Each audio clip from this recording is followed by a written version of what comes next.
El episodio arranca con la aparición de un lobo negro, envuelto en una capa roja y con una sonrisa astuta que destilaba burla. Frente a él, el jefe lobo plateado, Elka, se acurrucaba bajo la sombra de un lobo guerrero mucho más imponente, los ojos cargados de confusión y la respiración entrecortada. Sin lograr adivinar quién era ese extraño y desafiante lobo negro.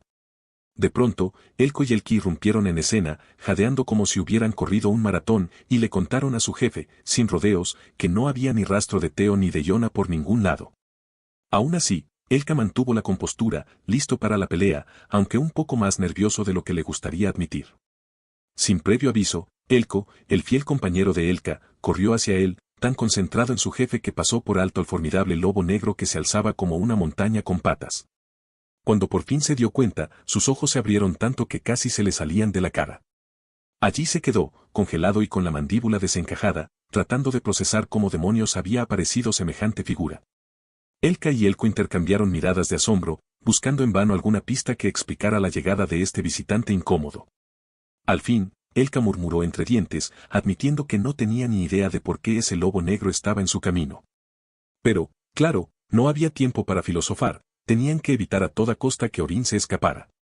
El silencio denso se rompió cuando el lobo negro, con voz de veneno puro, soltó una risa corta y seca antes de lanzarse con una pregunta como un latigazo: ¿qué hacen los lobos plateados en este lugar? ¿Qué quieren? Su tono, afilado como las garras de un halcón, dejó a todos tensos. Mientras tanto, Orin, que no perdía el tiempo en sumarse al teatro, se dejó caer de rodillas, con los ojos humedecidos y la cara de corderito a medio camino de una tragedia. Las manos juntas, como si estuviera rezando a todos los dioses que conocía, suplicó la protección del lobo negro. Juraba por todo lo que valía su palabra que no tenía idea de quién era ese misterioso protector, pero estaba dispuesto a soltar una fortuna si lo mantenía a salvo de los lobos plateados. Hasta se atrevió a añadir, con voz temblorosa, que su padre era el comerciante más rico de la comarca y que si lo ayudaba, las recompensas serían deslumbrantes. El lobo negro no se inmutó, sus ojos de obsidiana brillaron con algo cercano al desprecio. Lentamente, se puso de pie sobre sus patas traseras y, sin mirar a Orin, le ordenó en un tono grave y sereno: lárgate ahora. Yo me encargo de estos lobos plateados. Orin, como si le hubieran prendido fuego a la cola, no esperó ni un segundo más. Salió disparado, soltando promesas de oro y favores por el camino, mientras su silueta se hacía cada vez más pequeña en la distancia. El lobo negro observó su retirada, sin decir una palabra, con una calma que solo hacía que todo fuera más inquietante. Los lobos plateados, encabezados por un Elka con la mandíbula floja, miraron la escena con incredulidad. Nadie entendía nada. Pero entonces, Elka, con los ojos encendidos de rabia, apuntó su mirada de acero al lobo negro y le espetó: apártate. No podían dejar que Orin escapara. Si lo lograba, las cosas iban a ponerse feas de verdad. Pero el lobo negro no se mueve ni un centímetro, con una postura tan firme como una montaña. Con una calma que bordeaba la insolencia, le informa a Elka que Orin, en efecto, es el único heredero del comerciante más rico de la región y que fue enviado específicamente por el padre de Orin para escoltarlo a un lugar seguro. Elka, que ya hervía de furia al ver cómo Orin se les escapaba entre los dedos, siente cómo la rabia le sube hasta las orejas al escuchar la explicación del lobo negro. Gruñendo, amenaza al intruso con un ataque si no se aparta, pero el lobo negro responde con una carcajada, un sonido profundo y burlón que retumba en el aire, mientras se erige hasta alcanzar su altura completa. Triplicando el tamaño de Elka, con garras tan afiladas que bien podrían pasar por espadas centelleando bajo la escasa luz. Con una sonrisa altanera, el lobo negro lo desafía: adelante, inténtalo, se burla, pero recuerda, los lobos negros somos los más fuertes entre todas las manadas en la torre. No tienes nada que hacer contra mí. Con un tono triunfal, se presenta: soy Harp, el lobo de confianza de Igel, el líder de la manada negra. Podría destrozar a 3 lobos plateados como tú sin despeinarme. Su risa reverbera en la penumbra, una invitación provocadora a que Elka se atreva a dar el primer paso. Sin embargo, antes de que Harp pueda continuar con su demostración de poder, un destello cegador de fuego lo envuelve, tan abrasador que convierte su lustroso pelaje negro en una corteza carbonizada en cuestión de segundos. Harp apenas tiene tiempo de abrir los ojos con sorpresa antes de desplomarse al suelo, convertido en una grotesca silueta chamuscada, con la lengua colgando de su boca inerte. Su reinado, al parecer, ha llegado a un final tan abrupto como inesperado.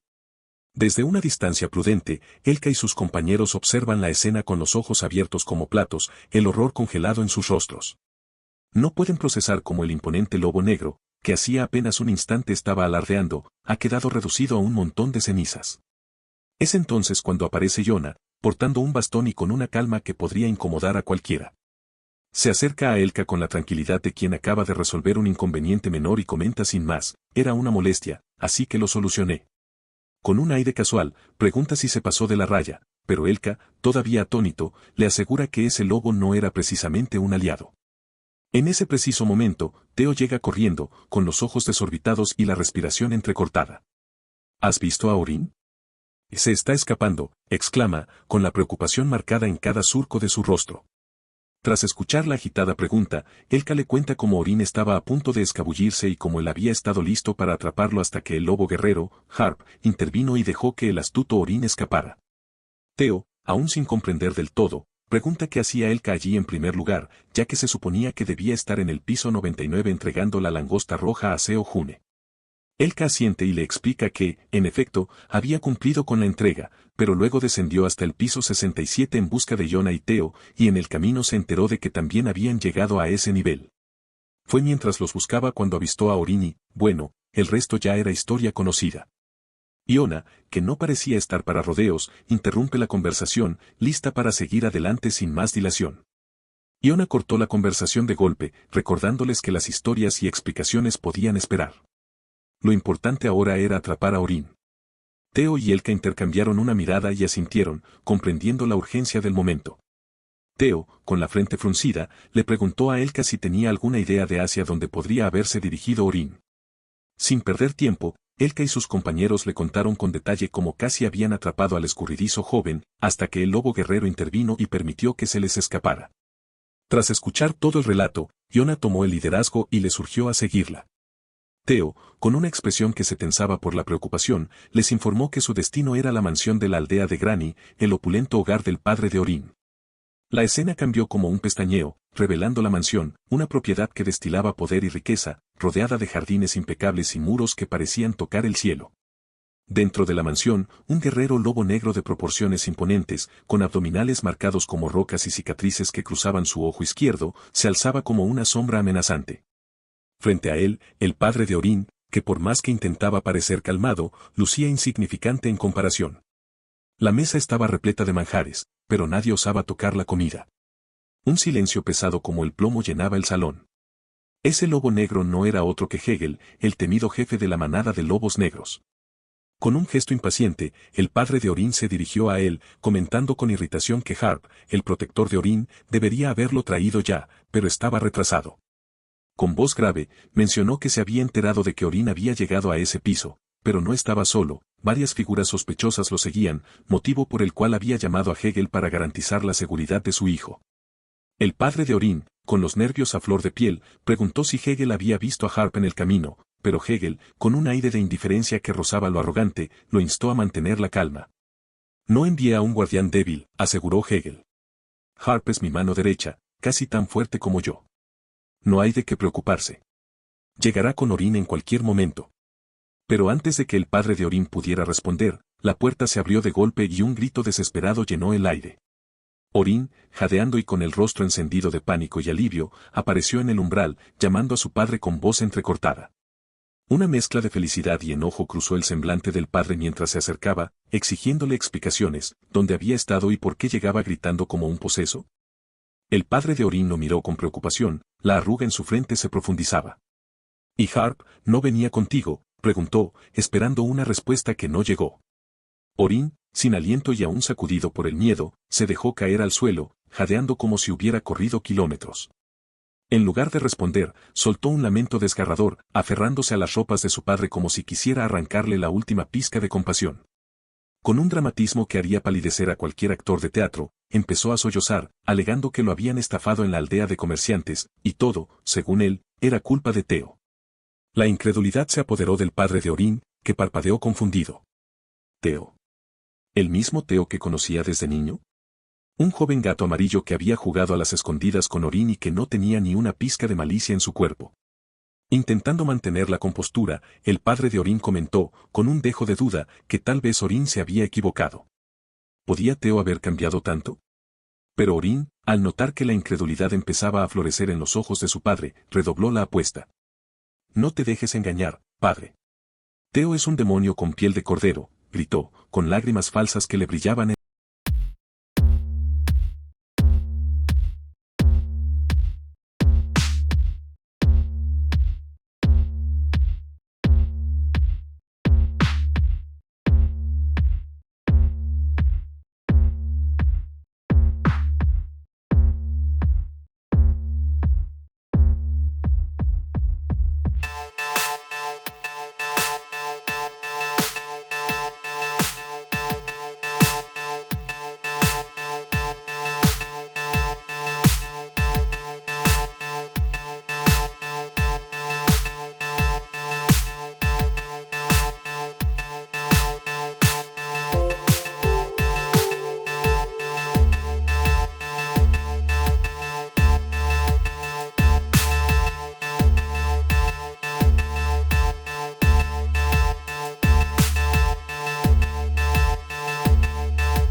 Sin perder el ritmo, sus ojos brillaron con una chispa de emoción mientras preguntaba, «Padre, ¿el objeto en el almacén sigue ahí?» El padre de Orin, aún perplejo por toda la escena, asintió con la cabeza, sin entender. «Sí, sigue ahí, pero ¿por qué lo necesitas?» Orin solo sonrió, una sonrisa retorcida que hablaba de planes oscuros. «Esto va a ser divertido», pensó para sí mismo. Afuera, Teo, los lobos plateados, Iona y el resto del grupo estaban de pie, impacientes y con los nervios a flor de piel. Teo, con la irritación subiéndole por la garganta, volvió a gritar, Orin. Hemos estado llamando y nadie se digna a recibirnos. Estaba a punto de darse la vuelta y marcharse cuando Elka, con la mirada fija en la mansión, sugirió, oye, ¿por qué no simplemente entramos? Teo, aunque molesto, dudó. Podía estar enojado, pero no era lo suficientemente grosero como para irrumpir en una casa ajena sin invitación. Elka resopló y replicó, para alguien que es un estafador y un mentiroso, eres demasiado considerado, Teo. Demasiado bueno para tu propio bien. Antes de que la discusión pudiera ir más allá, las grandes puertas de la mansión chirriaron y se abrieron lentamente. Orin apareció en el umbral, vestido con una camiseta blanca que parecía un desafío en sí misma, con una mueca arrogante que solo lograba hacerlo más insoportable. Miró al grupo con desprecio y soltó un insulto, ¿qué hacen aquí, escoria? Ratas de bajo nivel y vacas inútiles, ¿qué quieren frente a mi mansión? Si buscan limosna, vuelvan por la tarde, que es cuando reparto el dinero a los pobres. Teo, siempre calmado, ignoró la provocación y respondió con tono seco, primero que nada, Orin, esta ni siquiera es tu mansión. Es de tu padre. Le lanzó una mirada dura. ¿Por qué la llamas tuya? El rostro de Orin se retorció en una mueca de irritación, y por un momento, su fachada se resquebrajó. Con los dientes apretados, respondió, esta mansión es mía, o lo será en el futuro. Viene a ser lo mismo. Orin, lleno de fuego y con la vena de la frente palpitando, apuntó a Teo con un dedo acusador. Por mucho tiempo, Teo me trató como a un esclavo. Y bueno, este es mi lugar, mi mansión, y aquí no vas a tratarme así, escupió, con una mezcla de desafío y miedo. Teo, Elka y Yona se miraron entre sí, cada uno con una mueca de fastidio y hartazgo. Teo, cansado de la actuación de Orin, dio un paso adelante y cortó la diatriba con una voz que se clavó en el aire como una flecha. Escucha bien, dijo, y el silencio se hizo. Por mucho que grites o llores, ambos sabemos que firmaste el contrato. Y mientras lo tengas, tienes que trabajar para mí como mi interno. Iona, con una sonrisa torcida, intervino mientras Teo desplegaba su ventana de estado. Vas a escuchar todo lo que te diga, Orin. Teo, con un tono cada vez más severo, añadió, he sido paciente, muy paciente, pero mi paciencia se está acabando. Sus ojos se clavaron en Orin, y su voz adquirió un filo cortante. Si no bajas aquí ahora mismo y vienes conmigo al piso 99, le sumaré otros 30 días al contrato. El rostro de Orin se tiñó de rojo furioso, y un grito ahogado salió de su garganta. Pero esa bravura se desmoronó rápidamente, y una línea fina de sudor le recorrió la frente. Teo, ¿te importaría si reviso ese contrato otra vez?, tartamudeó, con la voz de alguien que se ha metido en un lío y busca una salida. Teo lo miró de reojo. Orin, tú también tienes una copia. Está en tu ventana de estado. Ábrela si quieres verla, explicó con un suspiro de impaciencia. Pero Orin dudó, murmurando que creía que tal vez había un error en el contrato. Tal vez deberíamos compararlos, sugirió, sus palabras tintineando con un toque de desesperación. Solo para asegurarnos de que está correcto. Mientras hablaba, Orin bajaba lentamente las escaleras, sus pasos resonando con una mezcla de ansiedad y emoción. En su mano izquierda, mantenía algo apretado, oculto a la vista. Sus ojos reflejaban un brillo nervioso mientras se acercaba, su respiración entrecortada y su rostro una máscara de nerviosa anticipación. Pero Teo, concentrado en su ventana de estado, no lo notó. Está bien, dijo Teo, agitando una mano para que Orin se acercara. Revísalo y luego prepárate para ir al piso 99 conmigo. Cuando Orin estuvo a un paso de distancia, de repente extendió su mano oculta hacia adelante. En ella, sostenía una pequeña botella que contenía un líquido verde brillante que resplandecía como una llama esmeralda.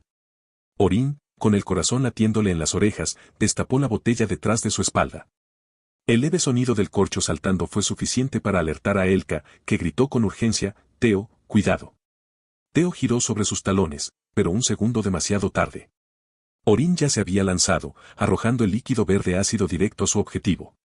El líquido estaba a milímetros de tocar a Teo cuando, ¡bam!, una barrera azul y brillante apareció de la nada frente a él. Teo, sintiendo el impacto inminente, cerró los ojos con fuerza, preparado para lo peor. Pero cuando los abrió con cautela, se dio cuenta de que la barrera azul lo había protegido del ataque. Al otro lado, Orin tenía la mandíbula tan abierta que podría haberle entrado una mosca. Estaba pasmado, confundido y, para ser sincero, bastante preocupado. Frente a él, el líquido verde seguía pegado a la esfera azul como una mancha impotente, sin poder atravesarla. ¿Pero qué demonios es esa cosa?, pensó, paralizado. Mientras tanto, Theo hervía de rabia. ¿Qué demonios está pasando aquí?, gritó, su voz retumbando como un trueno. Al darse cuenta de la naturaleza de la barrera, Theo frunció el ceño aún más. Una barrera de agua, de todas las cosas, ¿por qué tenía que ser agua?, se quejaba, odiando cada gota de ese elemento. Convencido de que Orin era el responsable, Theo lo señaló con furia. ¿Por qué pusiste esta barrera de agua alrededor mío, Orin parpadeó, más perdido que un pez en una librería. Él no había creado ninguna barrera, y mucho menos una de agua. Pero entonces, sus ojos se agrandaron cuando vio algo que se acercaba rápidamente. Sin pensarlo, dio un salto hacia atrás, esquivando justo a tiempo el pie de Elka, que se estrelló contra el suelo con la fuerza de una tormenta. Elka estaba furiosa, como un humano decidido a aplastar un mosquito. Orin rodó por el suelo, dando 3 vueltas completas antes de detenerse con un golpe que le dejó la cabeza zumbando. Aturdido y con un hilo de sangre corriendo por su frente, Orin abrió los ojos lentamente, tratando de entender cómo su plan había salido tan mal. Y al levantar la vista, la respuesta lo esperaba. Iona estaba ahí, de pie, con una botella de ácido verde en la mano y una sonrisa que prometía problemas. Iona miró a Orin con una mezcla de sorpresa y burla, ladeando la cabeza. Esto es una poción de anulación de contrato, ¿verdad? ¿De dónde sacaste algo tan raro? Sin dejarle tiempo para responder, añadió, esta cosa, si se esparce sobre la ventana de estado opuesta, anula el contrato. Si tenías algo tan valioso, qué pena que lo desperdiciaras así. Orin estaba en shock, incapaz de asimilar lo que acababa de pasar. Había tenido en sus manos una poción increíble y la había malgastado sin ni siquiera poder usarla. Elka y Theo, por su parte, estaban al borde de la explosión. Elka, con los ojos centelleando de ira, le advirtió, si vuelves a empezar un problema, Orin, te voy a aplastar hasta hacerte parte del suelo. Theo, igual de enojado, añadió sin titubear, y que sepas que tu contrato se extiende otros 120 días, maldita sea. Pero Orin no aguantó más. Cállate, gritó, su voz cargada de rabia y frustración.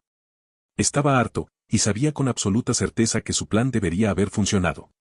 Si hubiera podido usar la poción en Theo, el contrato habría desaparecido, y luego Hegel habría llegado, derrotado a Theo y solucionado todos sus problemas. Pero no. El plan se desplomó. ¿Quién demonios creó esta barrera de agua azul?, se preguntaba, buscando respuestas en su cabeza.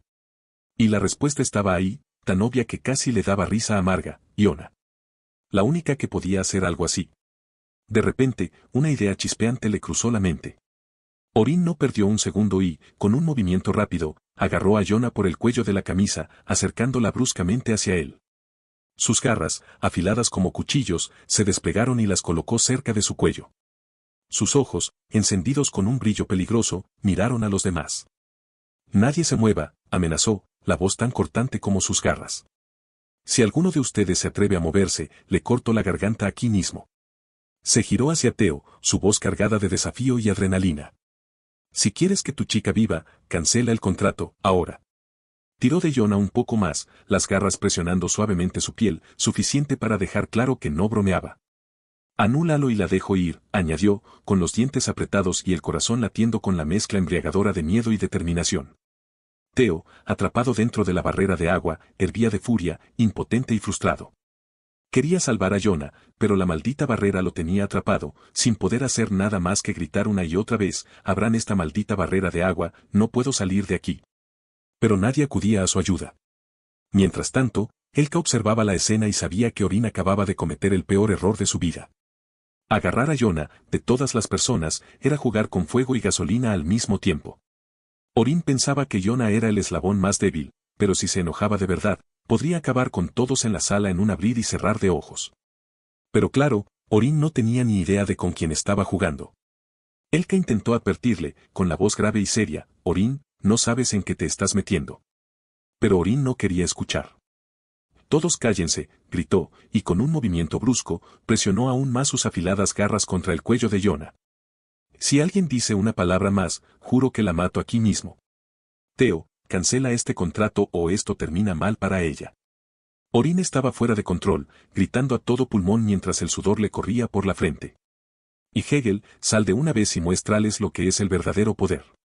La sala entera contenía el aliento. Theo, Elka e incluso Silverwolf mantenían los músculos tensos, con la mirada fija en Iona. Sabían que si ella se enfadaba de verdad, el caos iba a desatarse. Pero lo que nadie esperaba era la reacción de Yona. Sentada sobre las piernas de Orin, Yona estaba tan tranquila como un bebé durmiendo la siesta, sin una pizca de miedo en su rostro.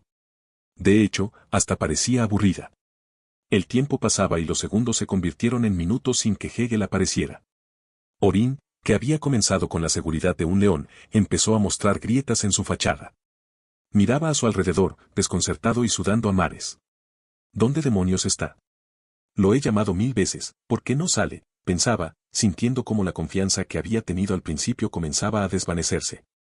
El ambiente en la sala se espesaba como una tormenta inminente y todos sabían que el reloj estaba corriendo. Y con Yona sentada allí, sin mostrar miedo alguno, el juego estaba a punto de cambiar. De repente, Yona rompe el silencio con su voz tranquila y letal. Si estás hablando del lobo guerrero negro y Hal, no va a venir aquí. Ni hoy, ni nunca. Orin la miró, completamente descolocado. ¿Qué estaba diciendo este diminuto hámster? La frustración y la rabia comenzaron a hervir dentro de él. Tú solo eres un hámster débil. Siéntate, quédate quieta, o si no. Pero antes de que pudiera terminar la amenaza, su cuerpo se quedó inmóvil, como si le hubieran quitado las pilas. No podía mover un músculo, ni siquiera hablar. Una sensación de pánico lo invadió al notar cómo su energía se desvanecía poco a poco. Yona se levantó de su regazo con calma, como si no tuviera prisa alguna, y lo miró con una frialdad escalofriante. No vas a moverte ni a hablar por un buen rato, amigo, declaró, con una sonrisa gélida. Se agachó, recogió su varita mágica y continuó, ¿de verdad pensaste que solo porque soy pequeña soy débil? Pues cometiste un error enorme, chaval. Orin seguía allí, de pie, paralizado y sin entender nada de lo que estaba pasando. Pero las cosas solo empeoraron. Los ojos de Yona comenzaron a brillar con un tono púrpura intenso, una señal de que la paciencia había llegado a su fin. Se acercó a Orin, clavando su mirada en él como si quisiera atravesarlo. Soy Yona, la gran hechicera, presidenta de la Asociación de Magos. La punta de su bastón rozó el cuello de Orin, y la voz de Yona bajó a un susurro mortal. ¿Me has enfadado, Orin, y sabes qué? Eso te va a costar la vida.